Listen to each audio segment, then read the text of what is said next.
Hello दोस्तों, पवन teaching centre में आपका स्वागत है। पेन पेपर हाथ में और 10वां के साइंस के प्रश्न हाथ में। तो बने रहे पवन टीचिंग सेंटर के साथ, पढ़ते रहें, आगे बढ़ते रहें।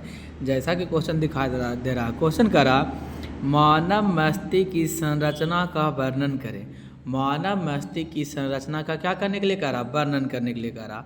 तो क्या होगा इसका आंसर? तो देखते हैं इसके आंसर की ओर चलते हैं। जैसा आपको पता है कि आपको कह रहे हैं प्रत्येक दिन एक प्रश्न याद कीजिए सब्जेक्टिव। 365 प्रश्न डेली याद हो जाएगा आपको।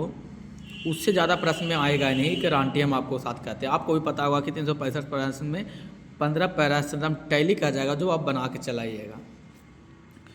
तो चलते उत्तर की ओर। क्या कह रहा है? 22 में कह रहा है मानव मस्तिष्क की संरचना का वर्णन करें। उत्तर हो जाएगा, मस्तिष्क मोटे तौर पर 3 भागों में विभाजित होता है।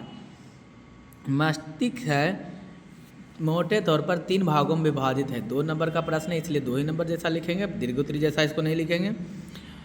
पहला कौन कौन भाग में? अग्र मस्तिष्क, मध्य मस्तिष्क तथा पश्च मस्तिष्क। मस्तिष्क 3 भागों में बांटा विभाजित होता है, अग्र मस्तिष्क, मध्य मस्तिष्क और पश्च मस्तिष्क में।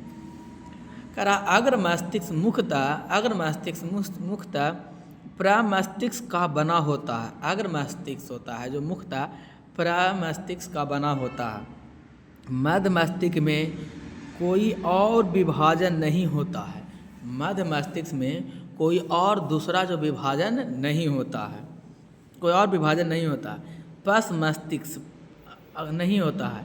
पश्च मस्तिष्क पोन्स, अनुमस्तिष्क और मेंडुला नामक 3 केंद्रों का बना होता है। पश्च मस्तिष्क होता है जो अनुमस्तिष्क और मेंडुला नामक 3 केंद्रों का क्या होता है? बना होता है। कौन देने योग्य बात? ध्यान देने योग्य बात। कौन रहे तो क्लियर है, पढ़ लो चाहे कहीं से, प्रश्न तो बनेगा यहीं से।